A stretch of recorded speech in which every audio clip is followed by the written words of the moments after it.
ਅਗਲੀ ਜਿਹੜੀ ਹਰਜੋਤ ਸਿੰਘ ਜੀ ਗੱਲ ਕਰਦੇ ਜਾਈਏ ਸਿੱਖ ਕੋਲੀਸ਼ਨ ਜਕਾਰਾ ਏਸ਼ੀਅਨ ਲਾ ਕਾਕਸ ਉਹਨਾਂ ਦੇ ਦੁਆਰਾ ਜਿਹੜੇ ਨਾਨ ਡੋਮਿਸਾਈਲ ਸੀਡੀਐਲਸ ਜਿਨ੍ਹਾਂ ਦੇ ਕਮਰਸ਼ੀਅਲ ਡਰਾਈਵਿੰਗ ਲਾਇਸੈਂਸ ਕੈਂਸਲ ਕਰਨ ਦੀਆਂ ਚਿੱਠੀਆਂ ਡੀਐਮਵੀ ਨੇ ਕੈਲੀਫੋਰਨੀਆ ਦੇ ਨੇ ਘੱਲੀਆਂ ਸੀ ਉਹਨਾਂ ਦੇ ਤਰਫੋਂ ਜਿਹੜੀ ਕੈਲੀਫੋਰਨੀਆ ਦੇ ਉਲਟ ਕਲਾਸ ਐਕਸ਼ਨ ਲਾਸੂਟ ਦਰਜ ਜਿਹੜਾ ਉਹ ਕੀਤਾ ਗਿਆ ਆ ਤਾਂ ਜੋ ਇਹ ਜਿਹੜੀ ਕੈਂਸਲੇਸ਼ਨ ਆ ਉਸ ਨੂੰ ਰੋਕਿਆ ਜਾ ਸਕੇ।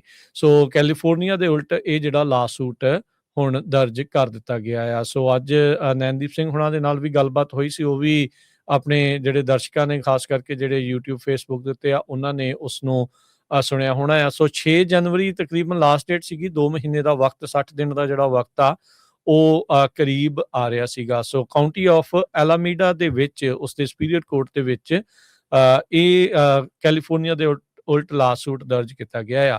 ਕੈਲੀਫੋਰਨੀਆ ਨੇ ਪਹਿਲਾਂ ਜਦ ਇਹ ਕੈਂਸਲੇਸ਼ਨ ਦੇ ਦਿੱਤੇ ਸੀਗੇ ਕਿਉਂਕਿ ਮਿਸਮੈਚ ਸੀਗਾ ਡੇਟਸ ਦੇ ਵਿੱਚ, ਤਰੀਕਾਂ ਦੇ ਵਿੱਚ, ਜਿਹੜੀ ਵਰਕ ਪਰਮਿਟ ਦੀ ਤੇ ਲਾਇਸੈਂਸ ਦੀ ਐਕਸਪਾਇਰੇਸ਼ਨ ਡੇਟ 'ਚ, ਉਹਦੇ ਕਰਕੇ ਜਿਹੜੀ FMCSA ਨੇ ਕਿਹਾ ਵੀ ਇਹ ਤੁਸੀਂ ਕਿਹੜਾ ਕੰਮ ਕਰ ਰਹੇ ਆ। ਫਿਰ DMV ਨੇ ਕੈਂਸਲ ਕਰਤੇ ਇਹ ਲਾਇਸੈਂਸ, ਮਤਲਬ ਚਿੱਠੀਆਂ ਇਸ਼ੂ ਕਰਤੀਆਂ। ਫਿਰ ਥੋੜੇ ਦਿਨ ਪਹਿਲਾਂ ਕਿਹਾ ਸੀਗਾ ਵੀ ਭਾਈ ਸਾਡੀ ਇਸ ਦੇ ਵਿੱਚ ਉਹਨੂੰ ਰੀਇਸ਼ੂ ਕੀਤਾ ਜਾਊਗਾ, ਪਰ FMCSA ਨੇ ਇਹ ਕਰਨ ਤੋਂ ਰੋਕ ਦਿੱਤਾ ਸੀਗਾ। ਸੋ ਇਹ ਜਿਹੜੀ ਸਥਿਤੀ ਆ ਇਸ ਟਾਈਮ ਹਰਜੋਤ ਸਿੰਘ ਜੀ ਉੱਥੇ ਬਣੀ ਸੀਗੀ, ਪਰ ਹੁਣ ਇਹ ਜਿਹੜੀ ਕੈਂਸਲੇਸ਼ਨ ਆ ਇਸ ਨੂੰ ਰੋਕਿਆ ਜਾ ਸਕੇ ਇਹ ਨਾਨ ਡੋਮਿਸਾਈਲਡ CDL ਦੇ ਇਸ਼ੂ ਨੂੰ ਲੈ ਕੇ।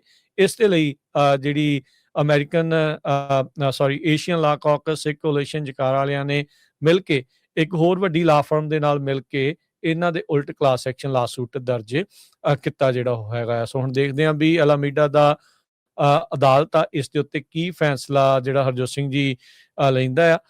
ਇਹਨਾਂ ਦਾ ਇਹ ਕਹਿਣਾ ਆ ਵੀ ਬਹੁਤ ਸਾਰੇ ਲੋਕਾਂ ਦੀ ਜਿਹੜੀ ਜੀਵਨ ਸ਼ੈਲੀ ਆ ਉਹ ਇਸ ਦੇ ਉੱਤੇ ਟਿਕੀ ਹੋਈ ਸੀ, ਰੋਜੀ ਰੋਟੀ ਇਸ ਦੇ ਉੱਤੇ ਟਿਕੀ ਸੀਗੀ, ਤੇ ਇਹਦੇ ਨਾਲ ਟੋਟਲ ਸ਼ਟਡਾਊਨ ਕਰਨ ਦੇ ਨਾਲ ਕਾਫੀ ਜ਼ਿਆਦਾ ਲੋਕਾਂ ਦੇ ਜੀਵਨ ਦੇ ਉੱਤੇ ਪ੍ਰਭਾਵ ਭੈੜਾ ਪੈ ਰਿਹਾ। ਉਹ ਕਹਿ ਰਹੇ ਵੀ ਜੇ ਇਹਦੇ ਵਿੱਚ ਤੁਸੀਂ ਇਹ ਕਰਨਾ ਵੀ ਆ ਤਾਂ ਤੁਹਾਨੂੰ ਜ਼ਿਆਦਾ ਵਕਤ ਦੇਣ ਦੀ ਜ਼ਰੂਰਤ ਆ ਤਾਂ ਜੋ ਟ੍ਰਾਂਜੀਸ਼ਨ ਇਸ ਦੇ ਵਿੱਚ ਕੀਤੀ ਜਿਹੜੀ ਉਹ ਜਾ ਸਕੇ।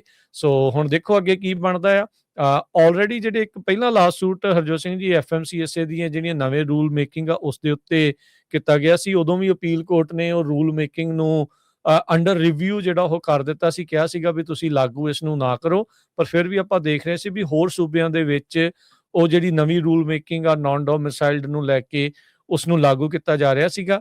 ਤੇ ਅੱਜ ਆਪਾਂ ਸਵੇਰੇ ਖਬਰਾਂ ਕੀਤੀਆਂ ਸੀ ਵੀ ਕੈਲੀਫੋਰਨੀਆ ਦੇ ਵਿੱਚ 87 ਤੋਂ ਵੱਧ ਡਰਾਈਵਰ ਇਸੇ ਦੇ ਤਹਿਤ ਆਈਸ ਵਾਲਿਆਂ ਨੇ ਵੀ ਜਿਹੜਾ ਉਹ ਗ੍ਰਿਫਤਾਰ ਡਿਟੇਨ ਜਿਹੜੇ ਉਹ ਕੀਤੇ ਸੀ, 100 ਤੋਂ ਵੱਧ ਕੁੱਲ ਮੁਲਕ ਦੇ ਵਿੱਚ ਥੋੜੇ ਪਿਛਲੇ ਦਿਨਾਂ 'ਚ। ਸੋ ਕਾਫੀ ਇਸ ਟਾਈਮ ਰੌਲਾ ਰੱਪਾ ਚੱਲ ਰਿਹਾ ਹੈ, ਪਰ ਹੁਣ ਇਵੈਂਚੁਅਲੀ ਇਸ ਸਾਰੀ ਚੀਜ਼ ਨੂੰ ਲੈ ਕੇ ਕਲਾਸ ਐਕਸ਼ਨ ਲਾਸੂਟ ਦਰਜ ਕੀਤਾ ਗਿਆ ਆ। ਸੋ ਲੈਟਸ ਸੀ ਅੱਗੇ ਇਸ ਦੇ ਵਿੱਚ ਹੁਣ ਕੀ ਬਣਦਾ ਹੈਗਾ ਆ। ਜੀ।